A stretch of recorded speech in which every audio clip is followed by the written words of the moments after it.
Bienvenue sur l'épisode 32 et épisode final de notre tour d'Europe. Si vous nous suivez sur Instagram, vous savez qu'on est de retour en France depuis début juin. Et d'ailleurs, si vous ne nous suivez pas encore sur Instagram, on vous invite à le faire tout de suite pour suivre en presque direct toutes nos aventures. C'est vrai qu'en ce moment, on poste pas grand chose sur Insta, mais d'ici quelques semaines, on devrait se remettre à poster beaucoup plus quand on va lancer nos nouveaux projets. Enfin bref, on est de retour de voyage et donc ce voyage, on aura passé 442 jours dans bike. On aura parcouru plus de 44 000 km, je crois que c'est 44 383 km pour être précise. Ouais, c'est un truc comme ça. Et on aura traversé 25 pays. Vous avez été nombreux dans les commentaires à nous demander un retour d'expérience de ce voyage. Donc c'est parti pour la vidéo bilan. Pour les retardataires ou ceux qui tomberaient sur cette vidéo par hasard, je pense qu'une petite présentation s'impose. Nous, c'est Julien et Morgane. En mars 2022, on a pris la décision de quitter notre job, quitter notre appartement et de prendre la route avec Mike, notre fourgon aménagé. Ce grand voyage nous aura emmenés du Portugal à la Turquie en passant par la Norvège, les pays baltes et les Balkans. Et lui, c'est Mike, notre fourgon aménagé et notre fidèle compagnon pour ce voyage. Quand on l'a acheté en 2020, c'était encore un fourgon tout blanc et tout vide, mais on l'a aménagé pour pouvoir préparer ce voyage et on est parti avec lui en mars 2022. Quand on est parti en mars 2022, on n'avait pas de plan prédéfini ni d'itinéraire. Le but, c'était pas de voir un maximum de pays, de visiter un maximum de lieux, mais plutôt de prendre le temps de visiter et de vivre la van life. Donc on a décidé de partir sans tracé d'itinéraire, sans calendrier, pour pas se mettre la pression. On avait juste 3 contraintes, c'était de commencer par l'Espagne et le Portugal, pour aller chercher le soleil et tester Mike sans aller trop loin. On savait qu'on partait aussi entre 9 et 12 mois et on voulait aussi être au Cap Nord avant la fin du mois d'août. Au final, on n'aurait respecté qu'une seule contrainte sur les 3 parce qu'on a voyagé pendant 15 mois et on est arrivé au Cap Nord en septembre. C'était mi-septembre qu'on est arrivé au Cap Nord. Donc comme quoi, ça sert pas à grand chose de faire des itinéraires. Clair. Et pour rappeler notre itinéraire, donc on a commencé par voyager en Espagne et au Portugal en mars-avril 2022. Et ensuite en juin, on a traversé le sud de la France et on allait visiter le massif des Dolomites en Italie. On a traversé assez rapidement l'Autriche et l'Allemagne. On a pris un ferry pour aller faire la côte ouest de la Suède pendant 2 semaines. Et ensuite on a remonté pendant 50 jours jusqu'au Cap Nord pour arriver du coup au Cap Nord au mois de septembre. Et à partir du mois d'octobre, on a un peu entamé une course contre le froid parce qu'on était en Finlande. Donc le froid commençait à arriver et l'objectif c'était d'atteindre le sud de l'Europe pour passer l'hiver. Donc on a visité la Finlande en la descendant. Ensuite on est arrivé dans les pays baltes. Donc on a visité l'Estonie, la Lettonie, la Lituanie. Et ensuite on est arrivé en Pologne. Et après on a traversé rapidement la Slovaquie et la Hongrie pour visiter la Roumanie pendant quelques semaines, mais le froid était quand même déjà bien présent. Et début décembre, on a repris la route et on a descendu la Bulgarie en 2 jours pour rejoindre la Turquie, où notre tour d'Europe s'est techniquement transformé en tour du monde quand on a dépassé le détroit du Bosphore. Et après les 3 mois qu'on a passés en Turquie, on est retourné en Europe, on est retourné en Grèce et on a remonté progressivement les pays des Balkans, donc entre mars 2023 et juin 2023 où on est rentré en France. Et du coup, on a fait l'Albanie, le Monténégro, la Bosnie-Herzégovine, la Croatie et la Slovénie avant de rentrer en France. Et je suis sûre que certains d'entre vous vont se dire « Ah, c'est dommage de ne pas avoir visité tel ou tel pays ou visité tel ou tel coin ». Mais en réalité, en 15 mois de voyage, on n'a pas le temps de visiter tous les coins sympas en Europe. Donc on doit forcément faire des choix et il faut se dire qu'on a quand même eu un sacré rythme de voyage parce qu'on a parcouru en moyenne 100 km par jour, donc c'est pas rien. Finalement, on est aussi très content de notre itinéraire parce qu'on a réussi à éviter les grosses périodes de chaleur dans certains pays, les grosses périodes de froid dans les autres pays. Et on a réussi aussi à esquiver à chaque fois les périodes trop touristiques. Donc on a voyagé quasiment tout le temps en hors saison et ça c'était vraiment trop bien. Notre pays préféré. Alors là, c'est la question vraiment que tout le monde nous pose depuis qu'on est rentré et c'est la question où on a le plus de mal à répondre parce qu'en fait, on a un peu adoré tout ce qu'on a fait. On a adoré par exemple la Norvège pour les paysages, on a adoré la Turquie pour la gentillesse des habitants, on a adoré les Balkans pour l'aspect historique. Ouais, vraiment, on a tout aimé quoi, sur notre voyage. Mais si on devait retenir 3 lieux, on dirait en premier les Lofoten en Norvège. C'est vraiment des paysages incroyables, c'est des paysages de haute montagne qui se jettent dans la mer avec des petites cabanes de pêcheurs rouges, c'est vraiment magnifique. Et en plus, c'est là qu'on a vu nos premières aurores boréales du voyage, enfin de notre vie même. De notre vie, oui. Et non pas une, non pas 2, non pas 3, non pas 4, mais 5 fois d'affilée. Et c'était incroyable. On a eu vraiment beaucoup de chance d'en voir autant. Et surtout d'en voir aussitôt parce que les premières qu'on a vues, on n'était que le 31 août. Et en plus, on a vécu tout ça avec un bon groupe de voyageurs qui sont devenus des amis aujourd'hui. Donc je pense que ça a ajouté encore plus de magie et ça a été encore plus cool, quoi. Bah, ça nous apporte encore plus de souvenirs toutes ces rencontres. On connaît beaucoup de gens qui n'ont pas du tout aimé les Lofoten parce qu'ils ont eu un temps dégueulasse. Nous, on a eu de la chance, on est resté 7 jours là-bas, on a eu du grand soleil tout le temps. Et c'est aussi pour ça qu'on a pu voir autant d'aurores boréales. Mais c'est vrai qu'on est très au nord en Europe, on est au-dessus du cercle arctique. Donc le temps peut être très incertain et nous, on a eu de la chance, on a eu très beau temps, on a pu profiter à fond.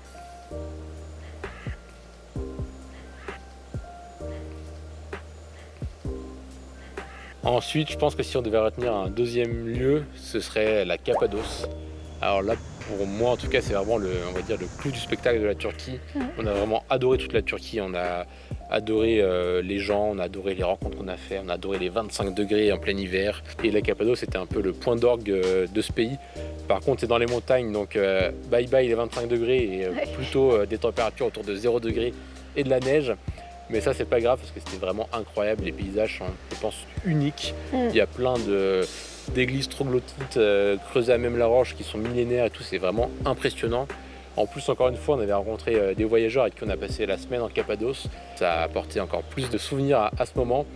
Et en plus, on a fait un tour de montgolfière. C'était ouf. C'était quand même génial. Que ça soit d'ailleurs depuis le sol ou depuis les airs.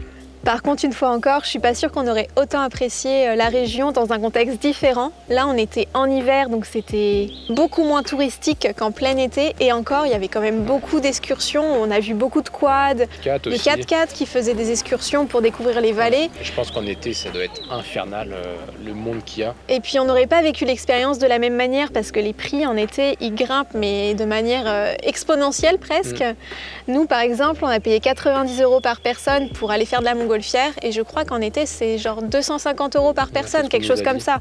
Donc jamais on aurait pu se le payer. Par contre attention, en hiver le problème c'est qu'il peut aussi faire super froid. Nous par exemple on a dû attendre une semaine sur la côte avant d'y aller parce qu'au moment où on voulait y aller il faisait moins 15 degrés la nuit, il y avait de la neige partout donc on n'aurait pas pu profiter des sentiers de rando.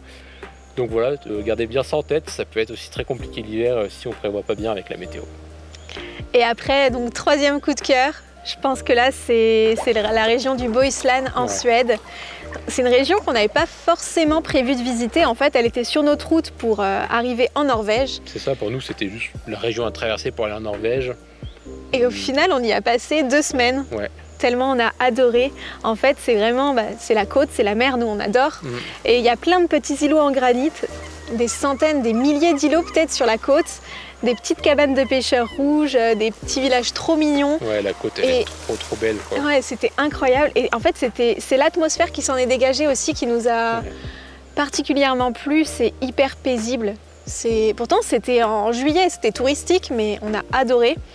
Et c'est le seul endroit, au final, de notre voyage où on s'est dit « Ah, on a envie d'y vivre quand on rentrera ». Et ne garder que 3 coups de cœur sur un voyage de 15 mois, c'est un peu compliqué. Donc, je vais quand même donner quelques mentions honorables. Notamment à la Roumanie, au Monténégro, à la Bosnie-Herzégovine et au désert d'Espagne, qui sont des endroits qu'on a aussi adorés. Bon, la deuxième question qu'on nous pose aussi le plus souvent, c'est les endroits qu'on a le moins bien aimés. Je pense que le premier endroit qui nous vient en tête, ce serait la Hongrie. Donc c'est un peu injuste pour le pays parce qu'on l'a juste traversé en 3 jours, donc on n'a pas eu le temps vraiment de le visiter. Mais on a juste traversé la ville de Miskolc et les alentours qui est située à l'est du pays. Et vraiment, on a trouvé la ville moche, délabrée, les routes étaient défoncées et en plus, on s'est pas senti bienvenu. C'était un peu bizarre comme atmosphère. Vraiment, on n'a pas du tout apprécié. Et un peu plus tard dans le voyage, c'est vrai qu'on a parlé avec des Hongrois qui nous expliquaient qu'en fait, Miskolc, c'était une ancienne ville industrielle qui était en déclin depuis maintenant de nombreuses années et que pour eux, c'était vraiment aussi la pire ville à visiter en Hongrie. Donc je pense que tout n'est pas acheté en Hongrie. D'ailleurs, on avait vachement aimé Budapest. C'est vrai. Il y a quelques années, on avait visité la capitale et on avait adoré. Mais sur ce voyage-là, c'était clairement pas un coup de cœur. C'est clair. Et après, le deuxième pays où on n'a pas trop accroché, c'est la Bulgarie. Bon, après, il faut remettre dans le contexte aussi. On a traversé le pays en 2 jours. Après, on a longé la côte. On a longé la mer Noire. Ouais, mais c'était C'est un peu le même contexte et le même ressenti que pour la Hongrie. Ouais, un peu similaire. Un pays délabré, où on ne sentait pas les bienvenus, quoi. On n'a pas accroché du tout et en sortant du pays, on a parlé un petit peu avec le douanier qui nous a dit justement que c'était l'endroit le plus sympa du pays. Donc bon, si c'est l'endroit le plus sympa... Ça nous a laissé un peu dubitatif voilà. sur le reste de la Bulgarie. Après, on est resté que quelques jours. Il y a des gens qui sont restés 1 mois, voire 2 mois dans le pays qui ont adoré. Donc peut-être que si on était restés longtemps, on aurait eu un discours différent. Mais sur ce voyage-là, encore une fois, pas un coup de cœur. Et enfin, le dernier pays manqué, on va dire, en fait, ça va être 2 pays. Ça va être la Croatie et la Slovénie. Donc là, vous êtes peut-être un petit peu surpris, mais si vous avez vu notre dernière vidéo, vous allez comprendre pourquoi.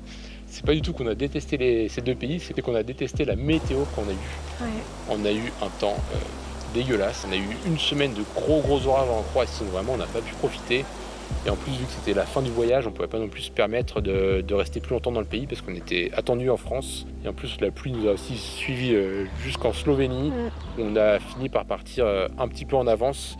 On a pris la route vers la France 2-3 jours plus tôt que ce qui était prévu parce que ça ne sert à rien de rester, il pleuvait tous les jours. Donc voilà, c'est en soi pas des pays qu'on a détestés, mais c'était des occasions manquées, des pays manqués pour ce voyage.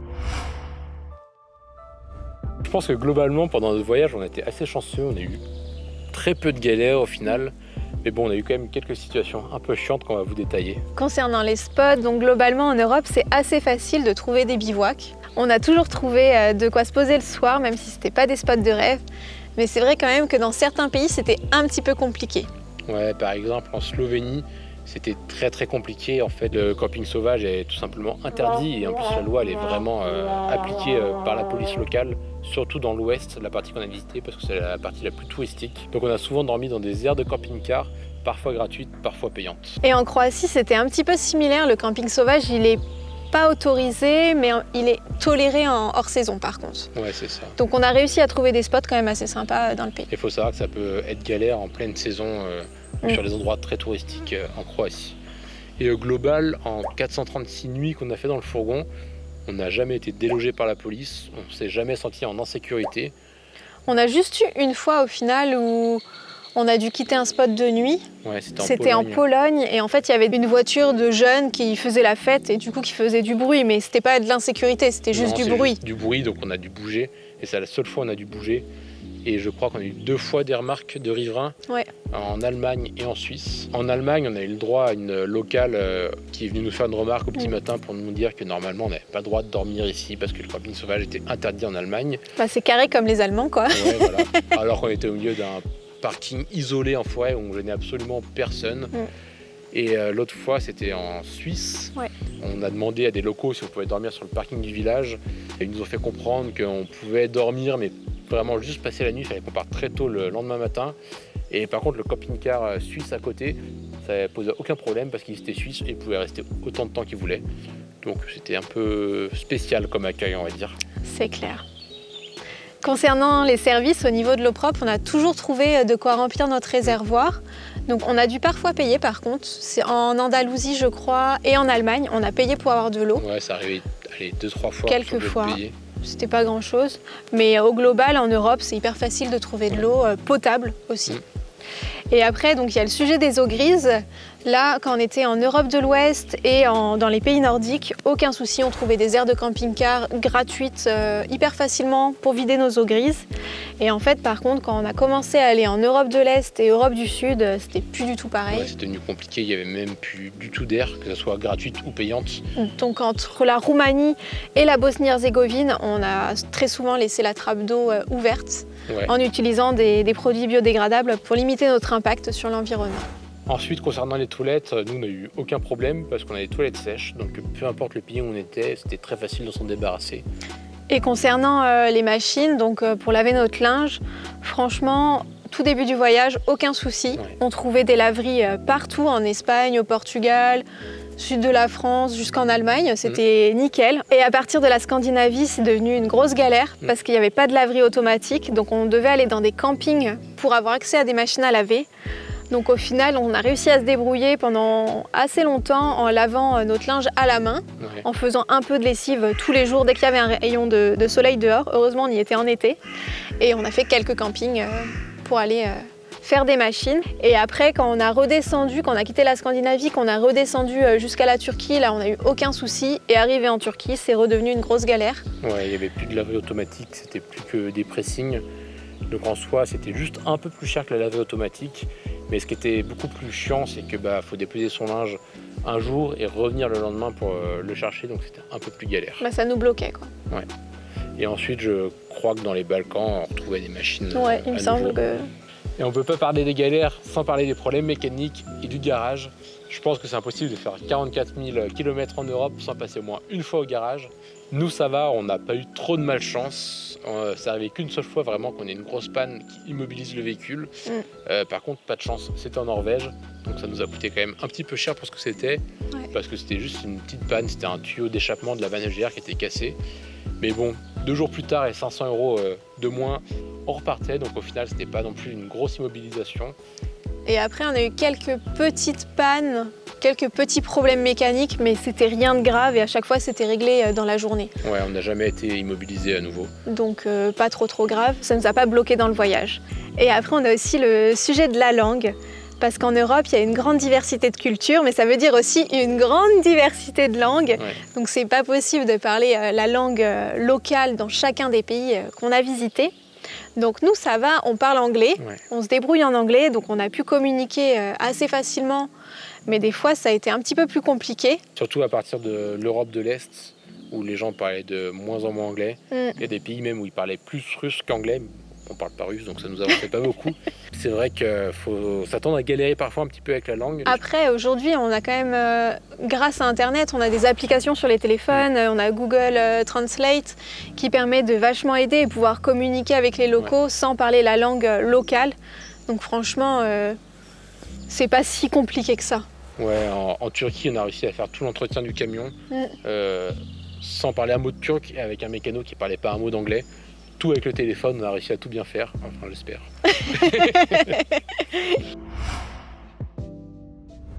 Le budget va beaucoup varier en fonction du style de voyage que vous faites, de votre style de vie, mais surtout du nombre de kilomètres et des pays que vous allez traverser. Par exemple, les pays scandinaves, le coût de la vie est vraiment très élevé par rapport à ce qu'on peut connaître en France, et le budget peut vite exploser si on ne fait pas attention.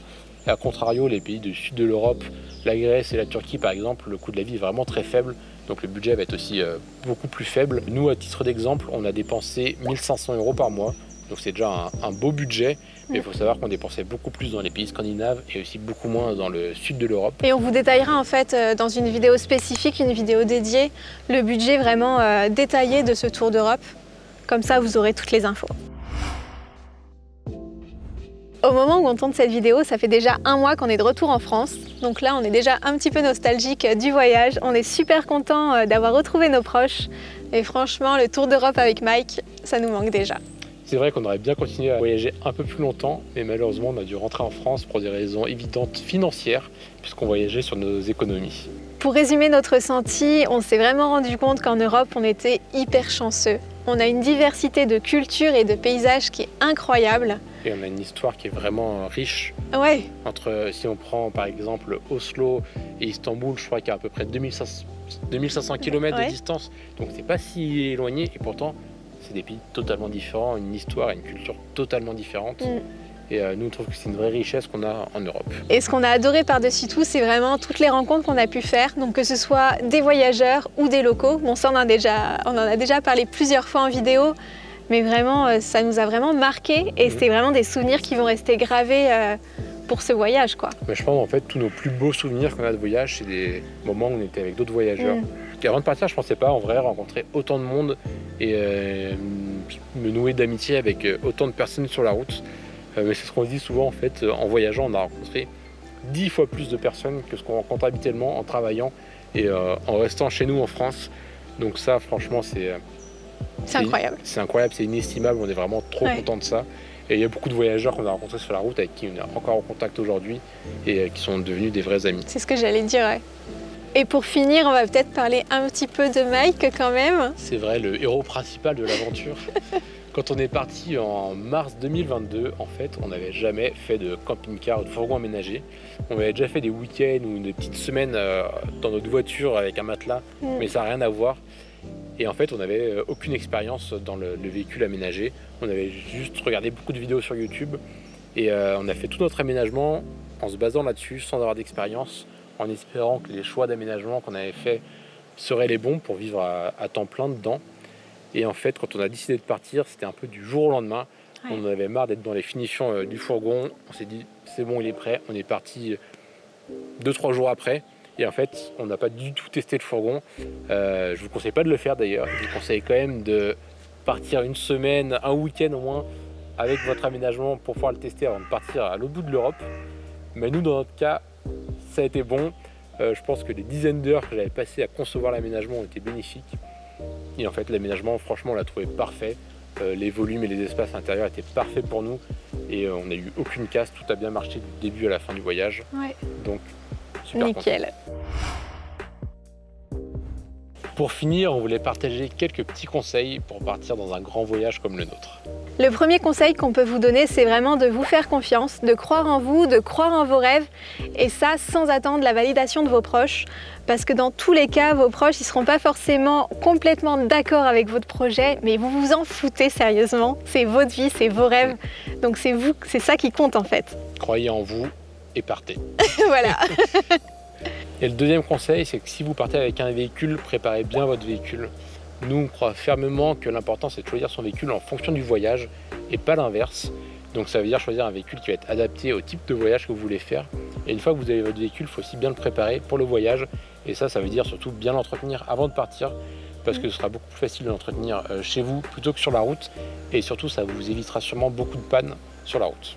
Le troisième conseil qu'on peut vous donner, c'est de vous fixer une date de départ et surtout de vous y tenir. Ouais. Il y aura toujours des finitions à faire sur votre véhicule, croyez-nous. Et même si vous ne partez pas avec un véhicule, vous pourrez toujours trouver des excuses pour retarder votre départ. Donc fixez-vous une date et tant pis si vous n'êtes pas prêt à 100%, partez. Faites pas comme nous et attendez pas un mois de finition avant de partir. Et le quatrième conseil, on en a déjà parlé, nous on vous conseille de partir sans faire un itinéraire précis. Vous pouvez quand même avoir quelques idées des endroits où vous voulez aller, mais laissez-vous porter par le voyage, laissez-vous porter par vos envies et les rencontres que vous allez faire, parce que c'est souvent via les rencontres qu'on découvre les meilleurs endroits, les endroits un peu inconnus, et c'est là qu'on se fait les meilleurs souvenirs. Et voilà, c'est la fin de notre série sur notre tour d'Europe. Donc on espère que ça vous aura donné des envies de voyage, des envies d'aventure, de tour d'Europe ou de tour du monde. Et surtout, on vous remercie de nous avoir suivis pendant ces 32 épisodes, parce qu'on n'était pas du tout nombreux au départ. Ouais. Et petit à petit, la communauté grandit, ça nous fait plaisir d'avoir des retours sur nos vidéos. Donc surtout, n'hésitez pas aussi à nous partager en commentaire vos projets de voyage ou les voyages que vous avez déjà faits qui vous ont marqué. On adore vous lire, donc ce serait trop cool. Et pour finir, c'est pas parce qu'on a terminé notre tour d'Europe qu'on va arrêter les vidéos et qu'on va arrêter de voyager. On a déjà commencé à travailler dur sur des nouveaux projets, des nouvelles destinations.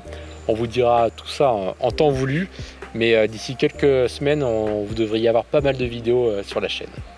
Allez, ciao.